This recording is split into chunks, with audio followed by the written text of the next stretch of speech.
I believe that we have to go to a non-negotiated price, totally online, transparent, 100% pickup and delivery model. Ford just shocked the automotive world with a game-changing announcement. Every dealership is shutting down. This isn't just a tweak to their business model, it's a complete overhaul that could redefine how we buy cars forever. What's driving this bold move, and what does this mean for you? You can execute, and you can make this a reality. Well, it's already happening for us at Pro. I mean, people haven't noticed, but when you look at a valuation of, let's say, John Deere, that's twice Ford Motor Company.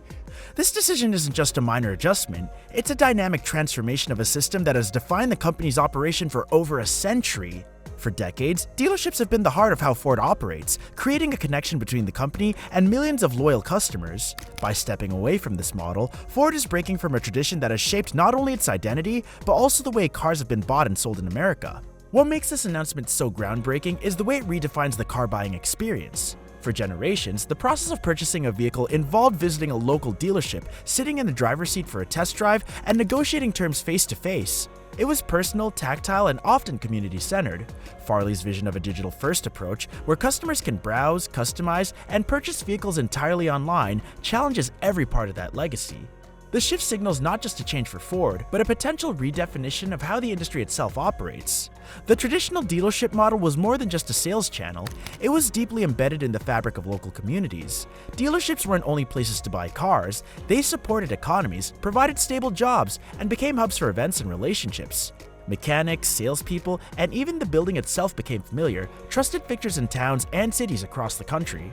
Moving away from this model raises questions about what will fill the gap left behind, both economically and socially. Ford's decision is bold, but its ripple effects are likely to be felt far beyond the showroom floor. Completely redesign the vehicle. So our second-gen products now that are in the oven getting baked look, feel totally different than our first-gen. One of the biggest issues is financial strain. In 2023, Ford reported a staggering $36,000 loss for every electric vehicle sold. The company has heavily invested in EV technology to stay relevant, but these efforts have been costly. Adding to the problem are rising production expenses, frequent recalls, and ongoing quality control issues. Each of these factors chip away at profitability, leaving Ford in a position where it must rethink how it operates if it wants to remain competitive. At the same time, the way people buy cars is changing rapidly. Gone are the days when buyers wanted to spend hours at a dealership negotiating prices. Today's consumers, especially younger generations, value convenience and transparency above all else.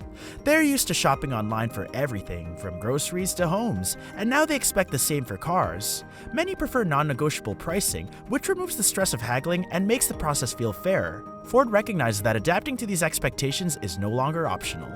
Then there's the competition.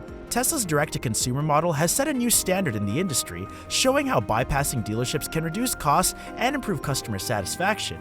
Other EV manufacturers like Rivian and Lucid Motors are following the same path, leaving legacy automakers like Ford under pressure to modernize. It's happening and it's very disruptive, I think it would be a fair description.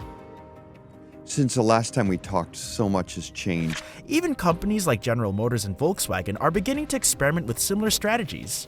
For Ford, sticking with the old ways risks falling behind in an industry that's evolving quickly. By embracing change, Ford hopes to stay relevant and competitive in a market that's increasingly driven by innovation and consumer preferences. Ford's shift to a direct consumer model promises some major perks for buyers, but it also raises a few important challenges. For starters, the convenience factor is hard to ignore. Customers will be able to browse Ford's entire lineup online, customize vehicles to suit their exact preferences, and have their new car delivered straight to their doorstep.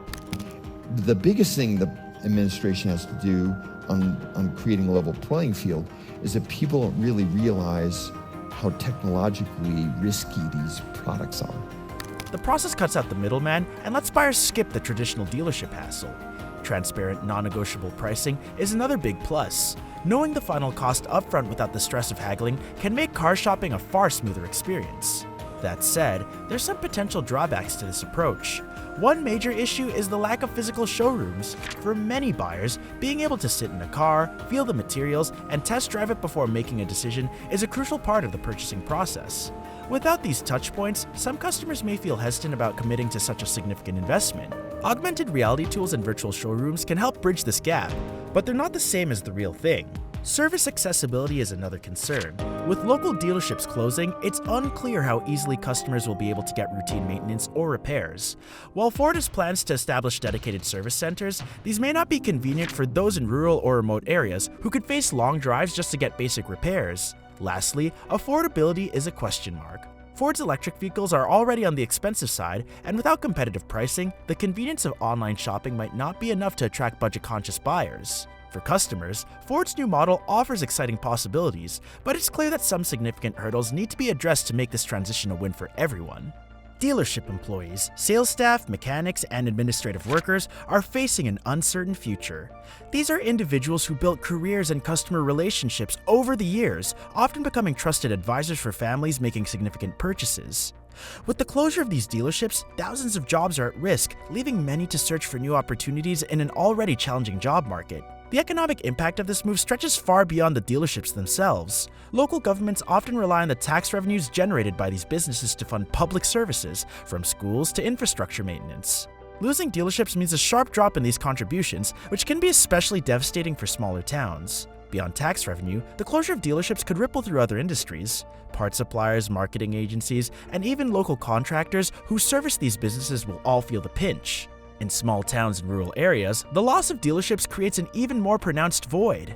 These establishments aren't just places to buy cars, they often serve as economic and social hubs. Dealership sponsors local events, support charities, and offer stable jobs that form the backbone of the local economy. Without them, these communities risk losing not just revenue, but also just the sense of connection that these businesses bring. Ford's shift to a direct-to-consumer model might be a strategic necessity, but its impact on employees, local economies, and community dynamics is significant. The move leaves questions about how these gaps will be filled and whether the benefits of the new model can outweigh the fallout for those affected. The company plans to replace traditional dealerships with a digital-first approach, often virtual showrooms where consumers can explore every detail of a vehicle from the comfort of their own homes. The heart of that, correct? It's no longer, for years, for 100 years, it's been the vehicle. Now it's not just the vehicle, it's the software. In a couple weeks, Phil, we're going to turn 120 years old, and we've never had the chance. We've always been stuck in an auto valuation box of high capital, slivers of market share. Non-negotiable pricing will eliminate the back and forth of haggling, and tools like augmented reality will allow buyers to visualize customizations and features as if the car were right in front of them. This streamlined appearance is designed to appeal to today's tech-savvy customers.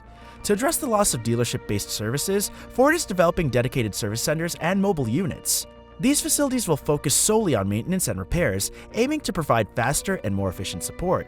Mobile units, in particular, could become a game-changer by bringing services directly to consumers, minimizing inconvenience. Ford is also exploring ways to make these solutions accessible to rural and underserved communities, though the full rollout of this network is likely to be complex and gradual. So, what are your thoughts on this? Let us know in the comments below.